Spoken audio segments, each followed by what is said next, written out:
کل رات میں گورنر ہاؤس میں جناب گورنر سندھ جناب کامران خان ڈسوری صاحب کی جانب سے وزیر اعظم پاکستان جناب انوار اللہ کاکڑ صاحب کو عشائیہ دیا گیا. اس میں انہوں نے شہر سے کچھ شخصیات کو بلایا تھا. اس میں ہم بھی تھے. وہاں پر ہم نے اپنے انتہائی محترم وزیر اعظم کے سامنے یہ بات رکھی اور بتایا کہ کراچی میں کیا حالات ہیں اس وقت. میں نے ان کو بتایا کہ سر 80% سلم ایریاز ہیں, مڈل کلاس فیملیز بجلی کا بل نہیں بھر پا رہی ہیں.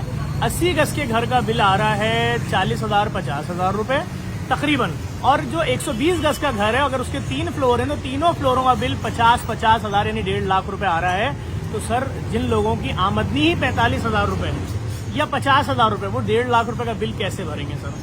میں یہ بحث ہی نہیں کر رہا کہ پاکستان کے فلاں شہر میں بجلی کا یونٹ 20 روپے, کراچی میں 60 روپے 70 روپے کیوں ہے, یا فلاں جگہ 30 روپے یا فلاں جگہ.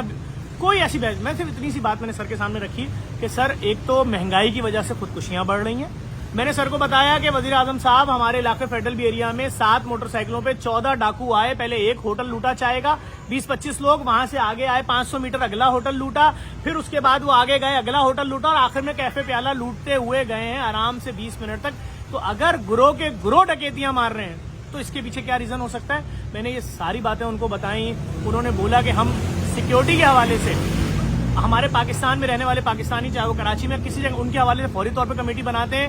میں نے بجلی کے حوالے سے بولا, حالانکہ وہاں پر بجلی کے جو کرتا دھرتا لوگ ہیں وہ بیٹھے ہوئے تو اس میٹنگ میں میں نے پھر بھی ساری باتیں وزیر اعظم صاحب تک پہنچائی ہیں. اور ہم امید رکھتے ہیں کہ یہ کیبنٹ جو آئی ہے جس کے اوپر بہت امیدیں پاکستانیوں کو, کسی بھی طریقے سے بجلی کے حوالے سے لوگوں کو بجلی کے بلوں کے حوالے سے یقین جانے, کوئی اگر یہ درد سمجھ سکتا ہے وہ صرف مڈل کلاس فیملی ہے. وہ غریب سمجھ سکتا ہے کہ جن کے پورے گھر کے سارے لوگ جو مل کے کماتے ہیں وہ سب کمائی بنتی ہے 70,000 روپے, گھر کا رینٹ دیتے ہیں 30,000 روپے, جو 40,000 بچتا ہے بجلی کا بل آ جاتا ہے 1.25 لاکھ روپے. اب بتائیں وہ کہاں سے لائیں 50 60 70 80,000 روپے قرضہ. نہ راشن اس میں استعمال ہو رہا ہے, نہ اس میں پیٹرول لگ رہا ہے, نہ بچوں کی اسکول کی فیس لگ رہی ہے, نہ ماں کی دوائی لگ رہی ہے. اس مصیبت کو کوئی بھی نہیں سمجھنا چاہ رہا. لیکن ہم نے کل یہ سارا میسج انتہائی محترم وزیر اعظم صاحب کے سامنے رکھ دیا ہے, اور انہوں نے انتہائی دلچسپی لی اور بولا ہے کہ اس مسئلے کے اوپر ہم کام شروع کر رہے ہیں. اور ہمیں بھرپور امید ہے, ہمارے گورنر سندھ صاحب سے پوری امید ہے, وہ بھی وہاں بیٹھے ہوئے تھے, اور پوری کیبنٹ سندھ کی کیبنٹ بھی پوری بیٹھی ہوئی تھی. سب نے سنی ہے بات. میں نے کھل کے بتایا کہ ہمارے کیا حالات ہیں کراچی کے اس وقت. دعا کریں اللہ تعالیٰ کوئی ایسے اسباب پیدا کرے. انشاءاللہ وزیر اعظم صاحب اور یہ کیبنٹ جو ہے کراچی کے لوگوں کا اس وقت کا سب سے بڑا مسئلہ, پاکستان کے لوگوں کا جو بجلی کے بل آ رہے ہیں